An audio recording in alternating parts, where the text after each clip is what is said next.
Hello மக்களே, எல்லோரும் எப்படி இருக்கீங்க? நாங்கள் ரொம்ப நாள் ஆச்சு ரெசிபி வீடியோஸ் போஸ்ட் பண்ணி. வெறும் லஞ்ச் பாக்ஸ் வீடியோஸ் தான் போஸ்ட் பண்ணிகிட்ருந்தோம். இனி நாங்கள் ரெகுலராக ரெசிபி வீடியோஸ் போஸ்ட் பண்ணுறோம். இன்றைக்கி நாங்கள் என்ன ரெசிபி வீடியோஸ் நம்ம போஸ்ட் பண்ணுறோன்னு பார்க்கலாம். ஆப்பம் கடலைக்கறி. ஸோ ஃபஸ்ட் கடலைக்கறி எப்படி செய்கிறதுன்னு பார்க்கலாம். ஸோ மினிமம் 8 hours ஊற வச்ச கருப்பு சுண்டல், பிளாக் சன்னா எடுத்துக்கோங்க ஒரு குக்கரில். அதுக்கு தேவையான அளவு தண்ணி, கொஞ்சம் உப்பு சேர்த்து நம்ம 4 to 5 விசில்ஸ் நல்லா பாயில் பண்ணி அதை எடுத்துக்கலாம். ஸோ அதுக்கு சைட்லேயே நம்ம ஒரு கடாய் வச்சு அந்த கடாயில் கொஞ்சம் எண்ணெய் ஊற்றி இதுக்கு தேவையான அளவு மசாலாஸ் நம்ம எடுத்துக்க போகிறோம். ஸோ ஃபஸ்ட் கொஞ்சம் எண்ணெய் சூடான பிறகு தேங்காய் துருவல் ஆட் பண்ணிக்கோங்க.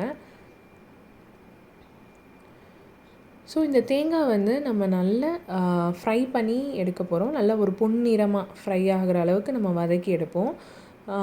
அப்போ தான் அதுக்கு டேஸ்ட் நல்லாயிருக்கும். ஸோ அந்த அளவுக்கு நம்ம வதக்கிக்கலாம். பாருங்கள், இந்த அளவுக்கு அது வதங்கின பிறகு இப்போது இது கூடயே கொஞ்சம் ஒரு 1/2 ஸ்பூன் மஞ்சள் பொடி, கொஞ்சம் கருவேப்பிலை, இதெல்லாம் நல்லா ஒன்று சேர வதங்கின பிறகு நம்ம மல்லிப்பொடி ஆட் பண்ண போகிறோம். ஸோ இது மல்லி ஆட் பண்ணியும் பண்ணலாம். பட் மல்லிப்பொடி ஆட் பண்ணி பண்ணுறது இன்னும் டேஸ்ட் நல்லாயிருக்கும். ஸோ ஒரு 2லேருந்து 2.5 ஸ்பூனுக்கு மல்லிப்பொடி சேர்த்துக்கோங்க. ஸோ இந்த தேங்காய் இந்த பேஸ்ட் நம்ம ரெடி பண்ண போகிற இந்த பேஸ்ட்டோட மிக்சர், அப்புறம் பேன் நல்லா சூடாகிடுச்சுன்னா நம்ம ஸ்டவ் ஆஃப் பண்ணிடுங்க. ஆஃப் பண்ணிவிட்டு நீங்கள் இந்த மசாலா ஆட் பண்ணுங்கள். இப்போ நம்ம ஒரு ஸ்பூன் மிளகா பொடி சேர்த்துக்கலாம்.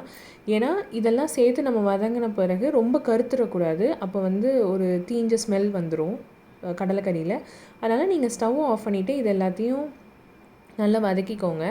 இப்போ இதை நம்ம கொஞ்சம் ஆற விட்டு அது கூட ஒரு ஸ்பூன் பெருஞ்சீரகம் ஆட் பண்ணி நல்ல பேஸ்ட்டாக இதை கிரைண்ட் பண்ணி எடுத்துக்கலாம், அரைச்சி எடுத்துக்கலாம். இதை பாருங்கள், இந்த அளவுக்கு பேஸ்ட்டாக கிரைண்ட் பண்ணி எடுத்துக்கலாம். இது ஒரு சைடில் இருக்கட்டும். இப்போ அகெயின் கடாய் வச்சுக்கோங்க.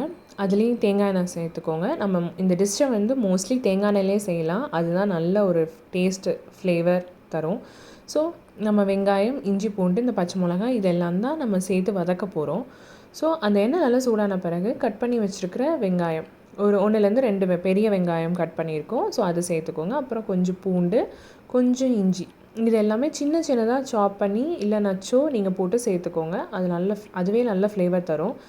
அப்புறம் காரத்துக்கு தேவையான அளவு பச்சை மிளகாய் சேர்த்துக்கோங்க. ஏன்னா ஆல்ரெடி நம்ம காரப்பொடி சேர்த்துருக்கோம். ஸோ அது கூட இந்த பச்சை மிளகாவையும் சேர்த்துக்கோங்க. இது ஓரளவுக்கு வதங்கின பிறகு தக்காளி ஆட் பண்ணிக்கோங்க. பெரிய தக்காளினா ஒரு 2 தக்காளி, சின்ன சைஸ் தக்காளி ஒரு மீடியம் சைஸ் தக்காளினா ஒரு 3 தக்காளி, இதை சேர்த்துக்கோங்க. இதெல்லாம் ஓரளவுக்கு வதங்கின பிறகு நம்ம இந்த வதங்கின இதை நம்ம ஆல்ரெடி பாயில் பண்ணி வச்சுருக்கிற கருப்பு சுண்டலோடு சேர்த்துக்கலாம் குக்கரில்.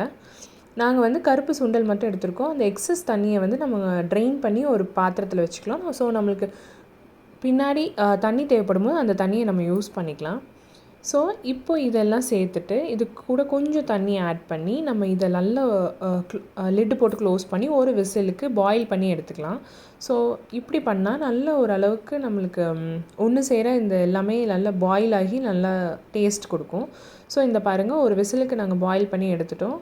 ஸோ இப்போ என்ன பண்ணலான்னா, நம்ம அரைச்சி வச்சுருக்கிற பேஸ்ட் அதையும் ஆட் பண்ணிக்கோங்க. அப்புறம் அந்த மிக்ஸி ஜார்லேயே நம்ம ஒரு குழிக்கரண்டி அளவு கருப்பு சுண்டலையும் சேர்த்து நம்ம அரைச்சி எடுத்துட்டு அந்த பேஸ்ட் எல்லாத்தையும் ஆட் பண்ணிக்கலாம். ஏன் கருப்பு சுண்டலை நம்ம அரைச்சி ஆட் பண்ணுறோன்னா, அது நல்ல ஒரு திக்னஸ் தரும்.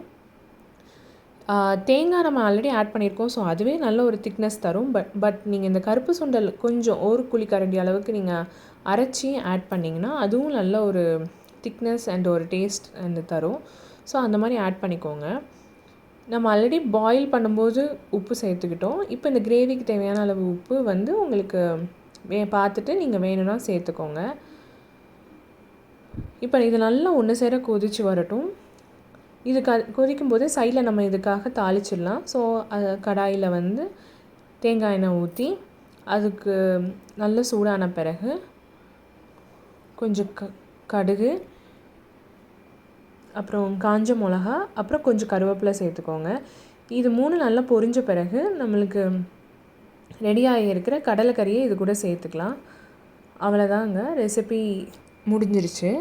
ஸோ இது நல்ல ஒரு கொதி வந்தோடனே நம்ம இறக்கிடலாம். அவ்வளோதான்.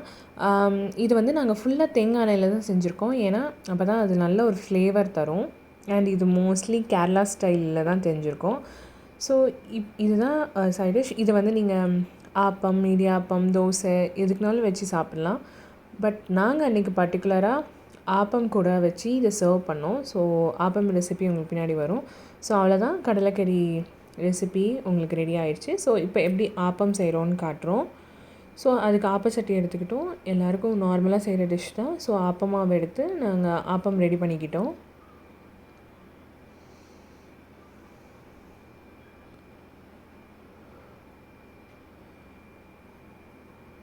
இது நல்ல ஒரு காம்போவாக இருக்கும், ஆப்பம் வித் கடலைக்கறி. ஸோ கண்டிப்பாக நீங்களுமே ஆப்பம் வித் கடலைக்கறி ட்ரை பண்ணி பாருங்கள். ஸோ நம்ம சைட்லேயே ஆப்பம் ரெடி ஆயிடுச்சு. ஸோ கடலைக்கறி சைடில் நம்ம சர்வ் பண்ணிடலாம். பாருங்கள், ஆப்பம் வித் கடலைக்கறி ரெசிபி ரெடி ஆயிடுச்சு. கண்டிப்பாக நீங்கள் ட்ரை பண்ணி பாருங்கள். ஈவன் கடலைக்கறி வந்து நீங்கள் வேறு மெயின் கோர்ஸ் கூட நீங்கள் ட்ரை பண்ணி பார்க்கலாம். இடியாப்பம், தோசைக்கு கூட இது நல்லா தான் இருக்கும். பட் நாங்கள் அன்றைக்கி ஸ்பெசிஃபிக்காக இது ஒரு ஆத்தென்டிக் டிஷ்ஷாக செய்யணுங்கிறனால ஆப்பம் கடலைக்கறி வச்சு செஞ்சோம். ஸோ இந்த ரெசிபி கண்டிப்பாக எப்படி இருக்குன்னு ட்ரை பண்ணி பார்த்துட்டு எங்களுக்கு கமெண்ட் பண்ணுங்கள். தேங்க்யூ.